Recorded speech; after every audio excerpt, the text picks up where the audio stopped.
क्योंकि ये मजहब हमें या तो मार मार के मुसलमान बनाया गया है, यहाँ हमारे फॉरेन इन्वेडर्स हैं, या लालच दे के हमें मुसलमान किया गया है। अबू धाबी की अगर बात करते हैं, यूएई की अगर बात करते हैं, वर्ल्ड का सबसे बड़ा मंदिर स्वामी नारायण मंदिर वहां पर बन रहा है।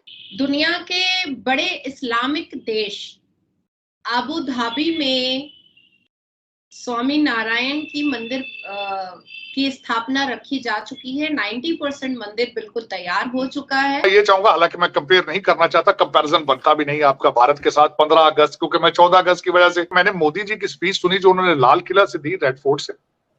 मैं हमेशा ये कंपैरिजन नहीं करता, बल्कि ये बताता हूँ, खास कर मेरे जो चंद अगर पाकिस्तानी भाई मुझे देखते हैं, कि इंडिया के मॉडल को खुदारा कॉपी करें, देखें उनकी तरफ। बल्कि मैंने पहले भी आप एक दफा कहा था कि मोदी जी जैसी लीडरशिप चाहिए, नेशनलिज्म चाहिए मोदी जी वाला। कौमें तरक्की करती है नेशनलिज्म की बेस पे। इस वक्त भारतीय नजात लोग जो इस वक्त कनाडा में है, अमेरिका में है, जो ऑस्ट्रेलिया में है, जहां जहां है, वो पढ़ के वापस जा रहे हैं। उनको अब इंडियन इकोनॉमी सूट करती है। उसकी वजह यह है, जब वापस जाते हैं सेविंग ज्यादा होती है भारत के अंदर, अपॉर्चुनिटी, और यही कंपनियां वहां जा रही हैं, इनके पैकेजेस अच्छे हैं। फिर जो सहूलतें हैं, ड्राइवर है, कुक है, घर में काम करने, वो चीजें वेस्ट के अंदर मौजूद नहीं है। तो इस वक्त भारतीय जो है वो वापस जा रहे हैं, और मैं प्रेडिक्ट करता था बड़ा अरसा पहले, ये मैं प्रेडिक्ट करता रहा हूं कि जाएंगे वापस। कि इस वक्त जो एपेटाइट मौजूद है अमेरिका के अंदर, वो एपेटाइट कर रहे हैं कि भारत से टैलेंट यहाँ पे आए। अब पता नहीं भारत से टैलेंट यहाँ आता है या यहाँ से वापस जाता है, लेकिन मैं एक चीज आपके साथ मेंशन करना चाहूंगा। मैं अगले दिन एक आर्टिकल पढ़ा यहाँ पे, खासकर इस हवाले से, कि मोदी जी ने अपने अमेरिका के ट्रिप के अंदर जब वाशिंगटन डीसी में आए न्यूयॉर्क से, तो उनका जो पहला स्टाफ था उसमें उन्होंने कहा था कि we will build a tunnel of talent in between two countries, America और भारत। उस टनल का आगाज हो चुका है। स्टेट डिपार्टमेंट ने भारत के साथ मिलकर 20 भारतीय यूनिवर्सिटीज का उन्होंने पिक कर लिया है, जो अमेरिकन स्कूलों के साथ अपना कोलैबोरेशन करेंगे, और वहां पे जो स्टूडेंट होंगे वो 1 साल पहले ही अपना वीजा लेने की सलाहियत रखेंगे। I-20 की जो एक शर्त थी वो भी खत्म कर दी गई है। जो स्टूडेंट यहाँ आएगा वो 3 साल यहाँ रह के उसको इजाजत होगी, काम करेगा, वो मजीद लर्न करेगा। तो वो talent, this is what is called delivery, बिल्कुल, this is called the following. Tony Blinken साहब ने, एक बंदा यहाँ पे भारतीय निजात है, मेरा ख्याल स्टैनफोर्ड यूनिवर्सिटी या कोलंबिया यूनिवर्सिटी में प्रोफेसर थे, मैं भूल रहा हूँ, जो वहां से उनको पिक किया गया है, उनको इंचार्ज बनाया गया उस प्रोग्राम का। He is working in State Department just for this task, कि how to build the tunnel of talent. Modi ji ने यहाँ अपने स्पीच में कहा था कि हमारे पास यूथ है, अमेरिका के पास इंटेलेक्ट है, वी आर इंटरेस्टेड इन। लेकिन दूसरी, मैं जब कहता हूं अपने मुल्क में लोगों को कहता हूं कि भारत की खबरें सुनो, मोदी जी के स्पीचेस सुनो, कॉपी करने की कोशिश करो, तो कहा जाता है कि आप भारतीय एजेंट हो, आप पाकिस्तान बैशिंग करते हो। बॉर्डर के दूसरी तरफ मॉडल मौजूद है, नेशनलिज्म का मॉडल मौजूद है, करप्शन को डील करने का मॉडल मौजूद है, और बाहर से इंपोर्ट बढ़ाने का, एक्सपोर्ट बढ़ाने का मॉडल भी मौजूद है, फॉरेन पॉलिसी का मॉडल भी मौजूद है। लेकिन वहां बात करें तो आप नफरतों में बहुत आगे जा चुके हैं। अबू धाबी की अगर बात करते हैं, यूएई की अगर बात करते हैं, वर्ल्ड का सबसे बड़ा मंदिर स्वामी नारायण मंदिर वहां पर बन रहा है। 27 एकड़ पर मुश्तमिल है ये मंदिर। क्या कहेंगे, इससे पहले भी एक मंदिर की इनॉग्रेशन की गई और अब इस मंदिर की इनॉग्रेशन फरवरी 2024 में हो जाएगी। और एस जयशंकर का एक बयान आता है कि भारत की संस्कृति पूरे वर्ल्ड में फैल रही है और पूरा वर्ल्ड आज हमारे लिए चल रहा है। तो दुनिया के बड़े इस्लामिक देश अबू धाबी में स्वामी नारायण की मंदिर की स्थापना रखी जा चुकी है। 90% मंदिर बिल्कुल तैयार हो चुका है।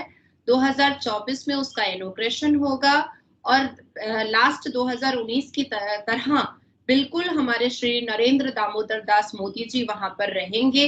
जिस तरह से हमारे फॉरेन मिनिस्टर वहां पर बिल्कुल इंस्पेक्शन कर रहे हैं, सारी चीजों को देख रहे हैं, डिजाइन्स को देख रहे हैं, वहाँ के आर्किटेक्चर्स को देख रहे हैं, वहाँ के इंफ्रास्ट्रक्चर्स को देख रहे हैं, दीवारों की नक्काशी को देख रहे हैं, जो जिस तरह से तराशी जा रही है उसको देख रहे हैं। और उसके बाद जब वो मंदिर बिल्कुल तैयार होगा तो उसके इनॉग्रेशन में हमारे भारत के प्रधानमंत्री जाएंगे और बढ़ चढ़ करके हिस्सा लेंगे।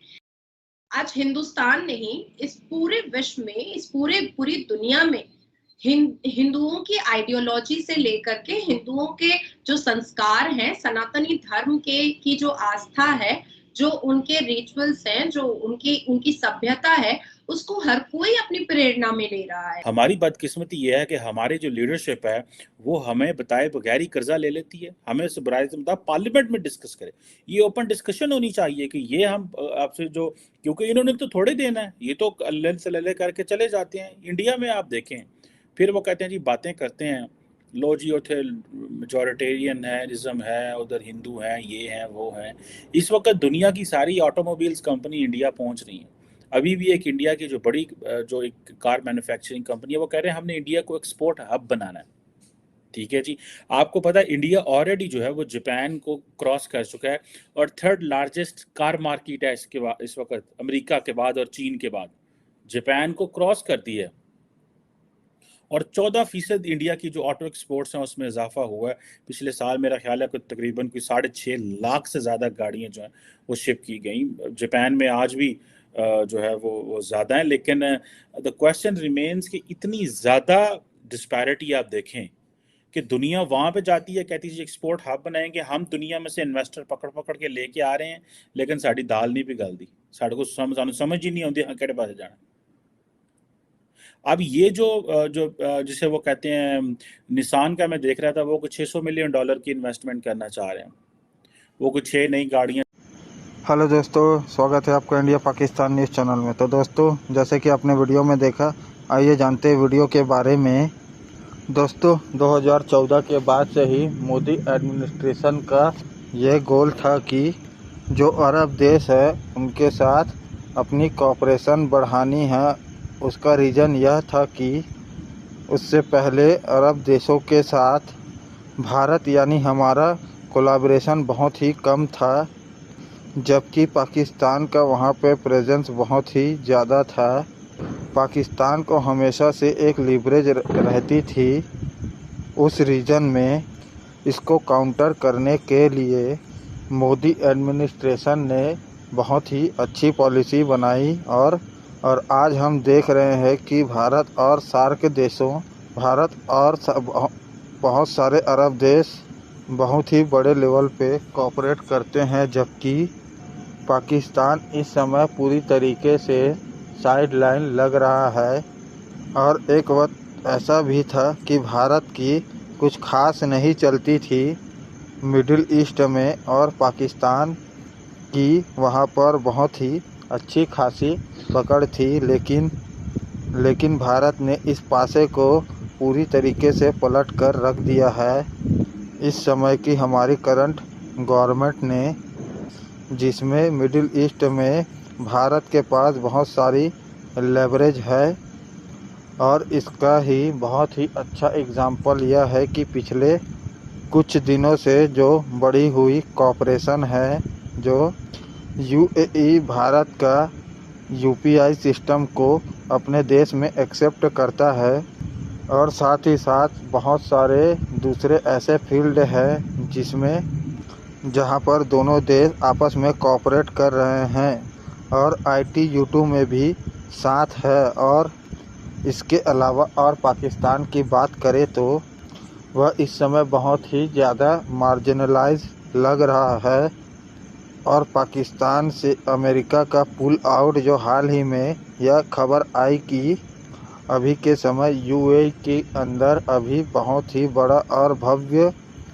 भव्य मंदिर बन रहा है। और इसके बाद इस खबर को सुनने के बाद पाकिस्तान में बहुत ही बुरी तरीके से भूचाल आ गया, और लोगों को वहाँ के यकीन नहीं हो रहा था कि कैसे अब समय बदल गया है, और अब जिनको वे अपना मुस्लिम बिरादर मुल्क कहते थे, वे अब वह काफिरों के लिए व हिंदू के लिए अपने देश में मंदिर बनवा रहा है और ये पाकिस्तान के लिए बहुत ही ज़्यादा शॉकिंग खबर है। तो दोस्तों, अगर आपको ऐसी वीडियो देखना पसंद है तो हमारे चैनल